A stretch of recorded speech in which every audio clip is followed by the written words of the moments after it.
Vancouver, British Columbia, one of the most beautiful cities in Canada, if not the world. And this city is alive, electric with excitement because the IndyCars are here to race.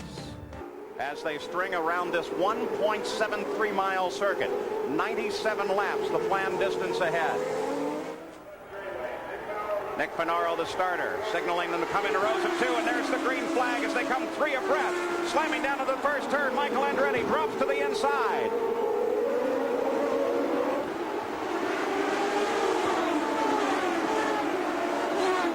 Some very anxious seconds as they navigate through the first corners. Luyendyk comes in to challenge Michael Andretti, gets on the brakes hard. Rahal drops into third, then Sullivan. Unser Jr. is alongside Fittipaldi trying to move up.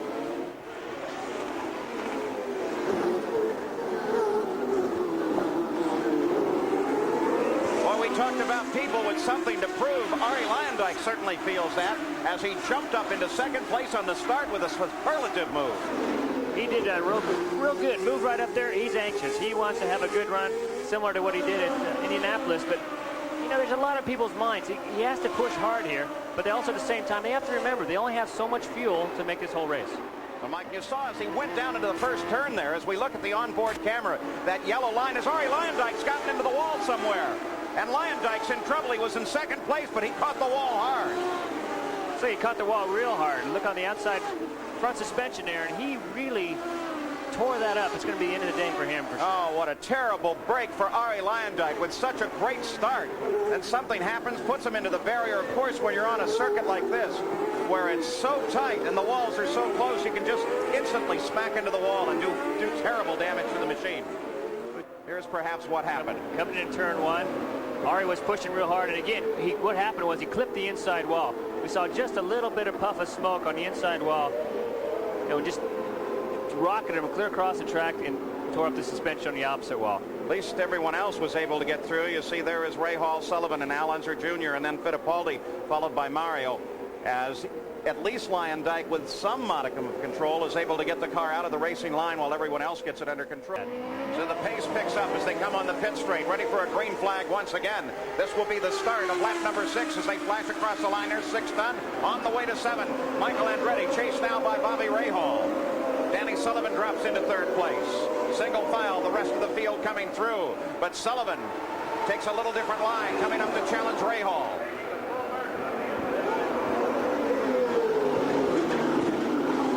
Rahal right on the back end as they come through the hairpin and head back toward the stadium. 50 to 800 horsepower, 161 cubic inches turbocharged.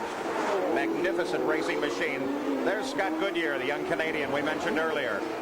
Here was as he came under Mario Andretti. This was a fight for 6th place. And boy, he handled up the former world champion pretty well. Real nice move up the inside there. That's one of the areas under heavy braking that you can slip up inside of a guy. Looks like he did a real sweet job there. Back at the front of the field, Michael Andretti with Rahal right there. First, second, third, fourth. Now Fittipaldi closes in 5th place. In a lot of ways, even doesn't look like it, is a waiting game somewhat. They need to have a good car at the end of the race because from the last fuel stop on, that's really when they get down to business. That's really when they're going to race hard. It looks like they're racing hard right now, but they're conserving. They're conserving fuel, they're conserving the car as well as tires. 97 laps the scheduled distance. 13 laps are into the record book with Michael Andretti and the Kmart Haviland Lola running out in front. But he is being challenged by all of the top 5. We'll be back. The Vancouver Grand Prix, British Columbia. Michael Andretti still leads this run with 15 laps into the record book. But look at Bobby Rahal. Rahal desperate for a win this season. As we mentioned at starting, it's traditional for Rahal to get stronger as the season goes on. He knows that he still has a chance at the PPG IndyCar World Championship, and he's doing everything he can to try to get Michael Andretti and get past. Michael, by the same token, is fully aware that if he stays...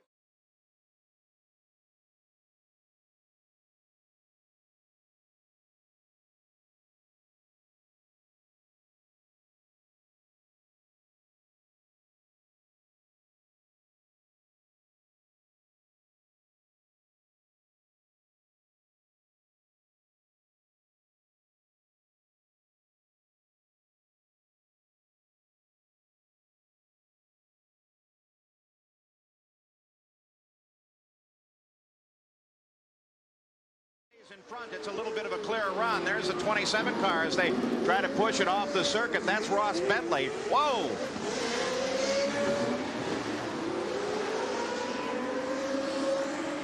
A terrible situation here. Yellow flags come out. And they're calling for an ambulance immediately. The Ross Bentley car was off the edge of the course. They were trying to get it restarted. The pace car will come out. The field slows down. Now see what they're doing. The chief steward said they would do that so they could avoid the chicane if necessary. So some advanced thinking here has paid off. On board with Michael now. That's a terrible thing to see. It's a real bad thing to see. The corner marshals are all volunteers, and they do everything they can to help. For the most part, they are unpaid, for the majority part. So we're certainly concerned about that. We'll keep track of it. And Michael Andretti comes into the pits but locks it up and loses it as he comes into his pit. He's sideways. It sounds like the engine has died as well. The engine has died. I'm not really sure what happened. Rahal came in right behind him. They both lost it. So suddenly a whole series of events here on lap number 17. Michael coming into the pits. They're going to try to get him around, get it restarted. They already have a jack under the back end of Michael's car so they can turn it. Rahal tries to get his car into his pit as well. His crew still waits for him. At the same time, Unser Jr. comes in and makes a stop, goes back out into the action. A definite help for Unser Jr. Rahal trying to get his car around. He's up at the pit entrance. And this is a critical situation here because someone else could come in.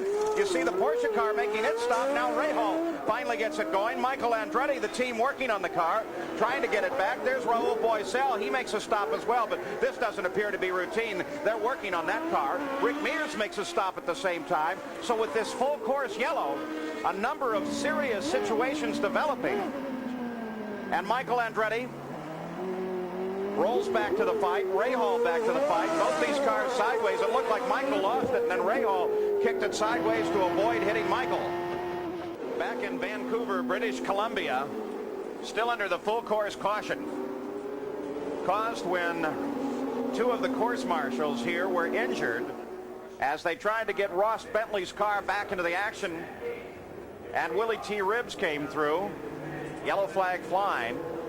There you see the signal from the starter. One more lap to go. Both of the course marshals were sent to local hospitals now. They've been transported. A broken ankle and a broken jaw. So far, all the information we have, but the good news is none of that is life-threatening. The field working their way around now. Some emotional apprehension from some of the other course marshals here. You don't see that often. All right, here we go, green. Green flag comes out to Danny Sullivan as he leads the field down with Emerson Fittipaldi, his teammate, just behind. And Scotty Brayton able to move up in the order, though he is not in the running order owing to stops early. Scott Goodyear runs in third place. He just passed by under the camera. There comes Scott Goodyear. Right behind him is Mario Andretti trying to catch up. Mario running in fourth. Unser Jr. is fifth, sitting just behind Mario. And Eddie Cheever sits in sixth place just behind Little Al. On board with Unser Jr., the points leader, as he tries to catch the elder Andretti. Moves to the inside, gets past Andretti, and now has Scott Goodyear in his sights as he starts to carve up through this field. What a great move right at the inside. I wasn't quite sure if he can get out of there without having a little bit of bump or a little bit of touch there, but not such a problem. Boy, got my attention. That was a pretty courageous place to try it. Back in contact now as he gets right on the back end of Scott Goodyear.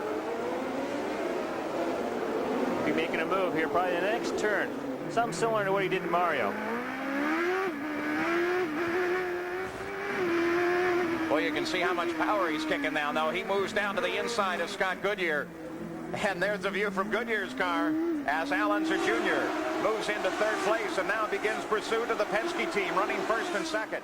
Bobby Rahal lined up behind him, and Eddie Cheever just ahead. Boy, they're racing everywhere on this track. They're closing in on the positions in front of them, 7th and 6th, and that's Andretti and Cheever. There's some great racing going on here in this. Just what we hoped for here in Vancouver, and we're seeing it. The IndyCars, they're all over everybody. Wow. Look look at Rahal as he challenges Rick Mears.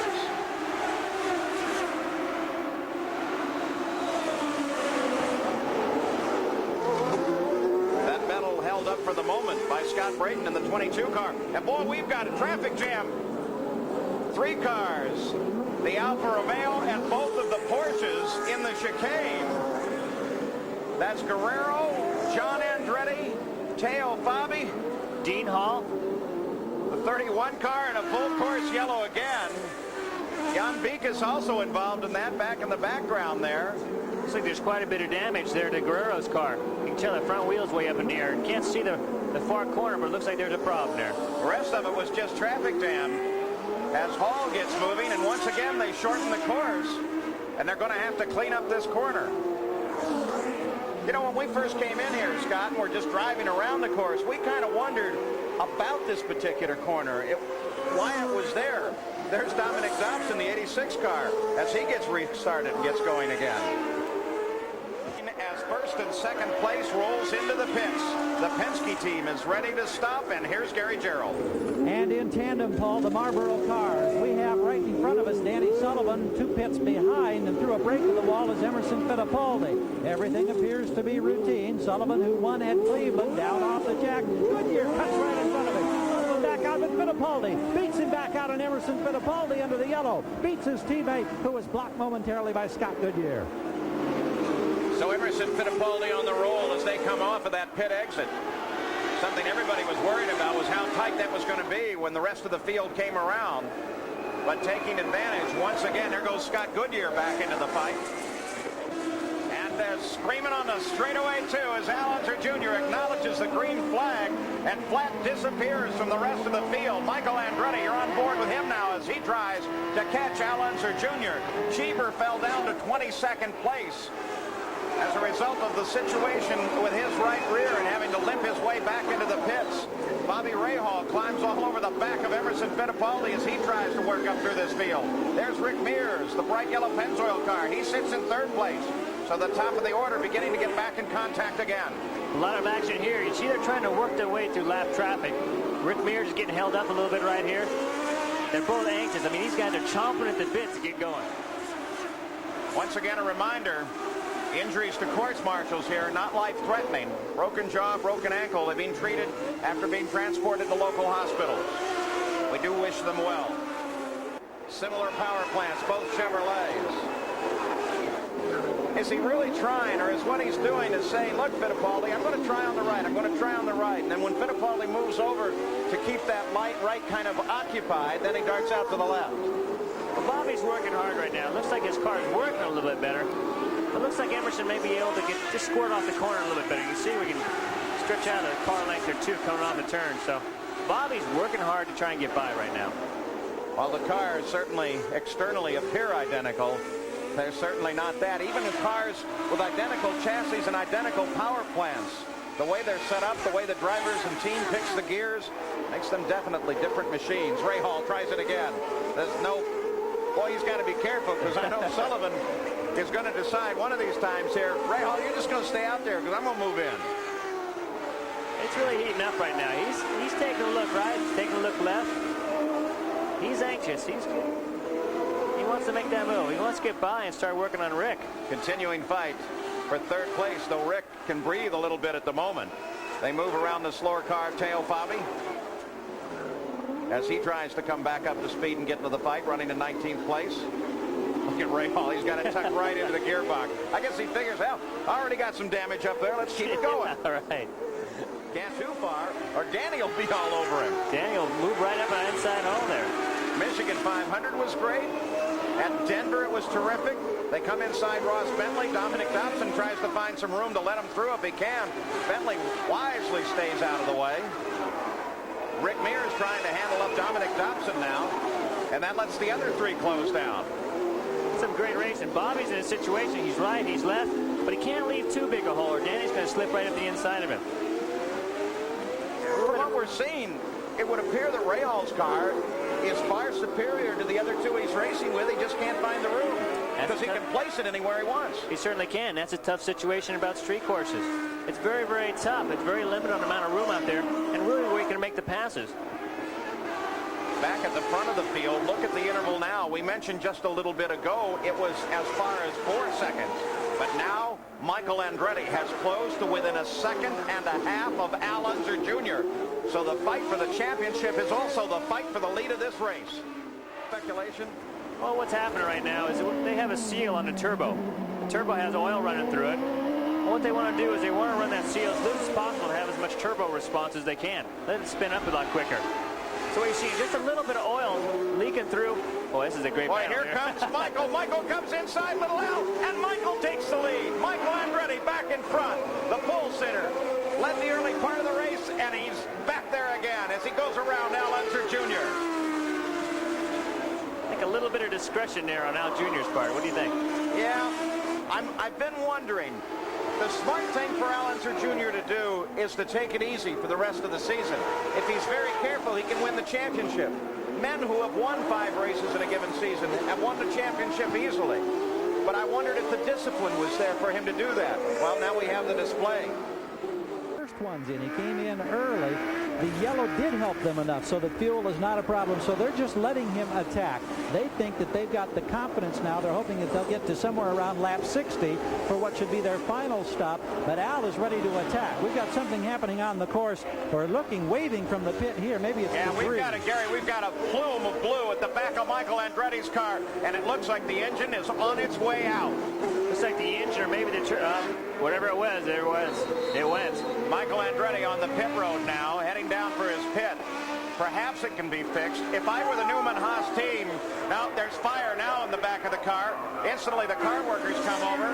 Jan Vikas is off the course as well. Not a threat to Michael, but they're going to get him out of the car. And what I was going to say, whatever it is, maybe they could keep the car going and at least get some points up. Oh, and it's over for Michael. Oh, how frustrating. That's not only a win, but perhaps no points at all.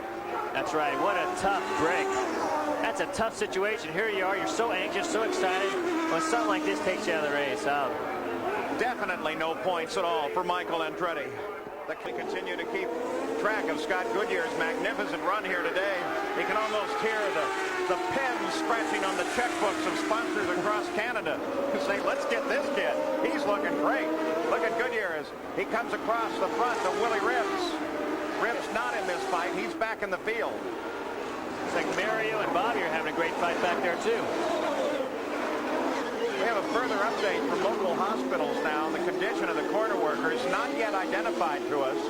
And my guess would be will not be during the run of this race until they can get all of the relatives properly notified.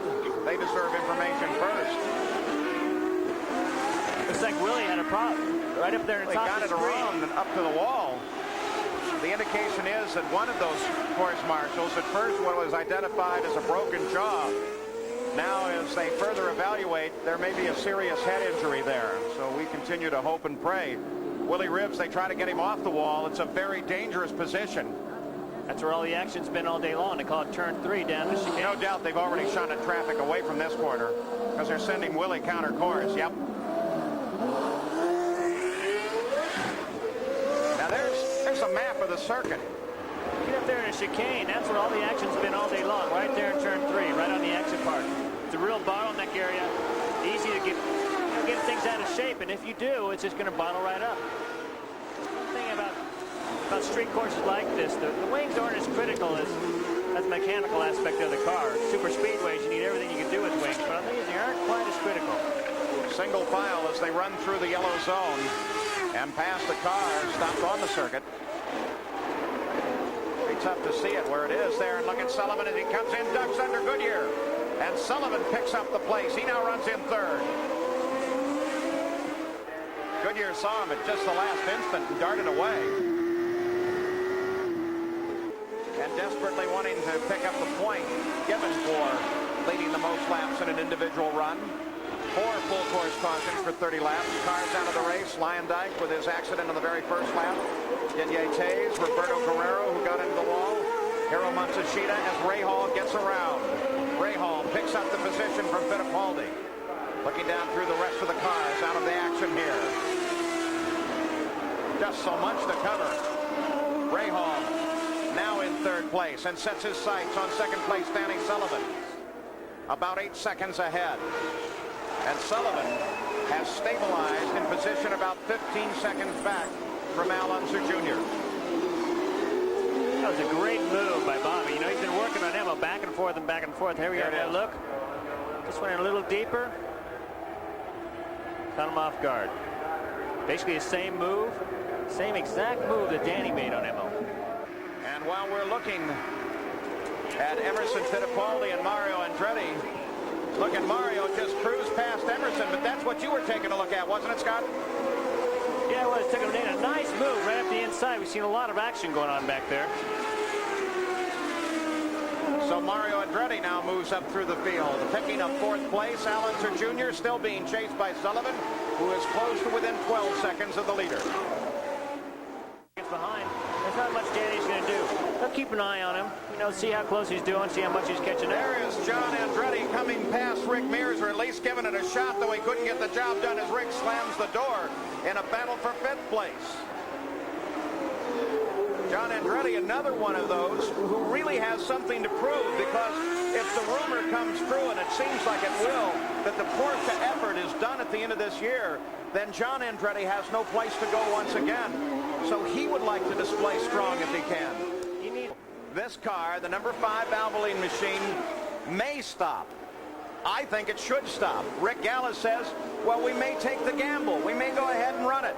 There's 2nd place, Danny Sullivan, 14.4 seconds back from the lead of the race. In 3rd place is Bobby Rahal, Unser Jr.'s teammate. In 4th place is Mario Andretti. In 5th place, Rick Mears and John Andretti. 7th is Emerson Fittipaldi. Then Scott Goodyear, Scott Brayton, and Dominic Dobson rounds out the top 10. So the tactic, Rick Gallis calculating fuel, as you said he was earlier, Scott Pruitt. Now he's suggesting maybe they run all 97 laps now and don't stop for fuel. Would you take that gamble? If I'm running for the championship, you know, I wouldn't really play it that close. I think that, you know, the end of the year means more than anything else. But at the same time, they're in a position where they know exactly how much fuel they're using. Maybe it's not as much of a gamble as what we think. All right. So Unser Jr., we continue to wait and watch as the tactics unrevealed to all of us. Known really only in the minds of Sullivan, Unser Jr., Gallis, Penske. Maybe 5 people know what they can do. And it's a pit stop for Unser Jr. He rolls down the stadium just ahead, and before that, his pits. Let's go to Gary. And here he is, Paul, right on the target. He couldn't have hit the marks any better. A man who's won 11 times on temporary circuits of his 14 career wins. No rubber, fuel, 7.7 seconds. As fast as it was, Danny Sullivan flashed past just as Unser Jr. got under power. So Sullivan, there he is, the leader. And Unser Jr. is not that far back. We've got a real race on our hands now. Watching for little Al as he comes toward the hairpin as well, and there he is. He's lined up behind his teammate, Bobby Rahal. Boy, now what do you do if you're running that team? Rick goes over, and they might visit a little more, and visit to the effect of, let him by. Maury, why don't you just radio your driver to move over a little? Give him a little extra room. Oh, boy. Back in Vancouver, Bobby Rahal suddenly slows down on the circuit. I would guess he's out of fuel as he kicks the visor up. I definitely guess maybe a little bit of miscalculation there, but it looks like he's out of gas. Mario Andretti was right there to pick up 3rd place as he slowed down. Rick Mears runs in 4th. Barry Green and the crew look down, trying to find Bobby Rahal. This is the leader of the race, Danny Sullivan, the number 7 car. Now with 4 laps to go, Rahal just rolls around the circuit. Looks like he may have had enough to make it into pit lane. Way up to pick up Rahal.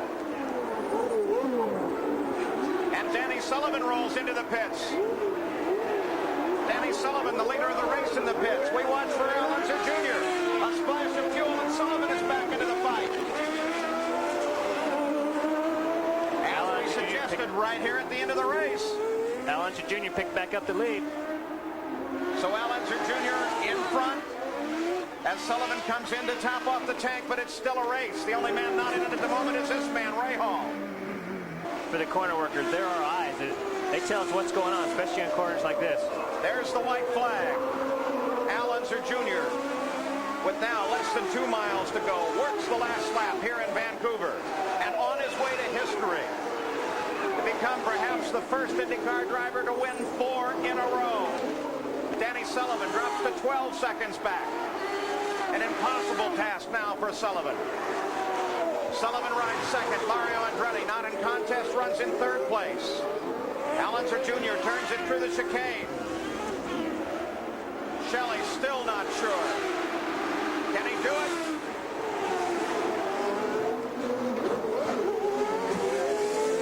This will give Unser Jr. an almost unassailable position in the championship fight. The number 5 Valvoline machine carrying Unser Jr. now on his final lap and looking for the checkered flag as Unser Jr. looking to be 4 in a row. And the checker comes out, and he's done it. History is made in Vancouver. Unser Jr. wins 4 in a row. A most unusual day. And a series of unbelievable events. Danny Sullivan comes to the line in second place. Rick Gallis played his cards. Little Al drove the car and came home the winner. Now Roger Penske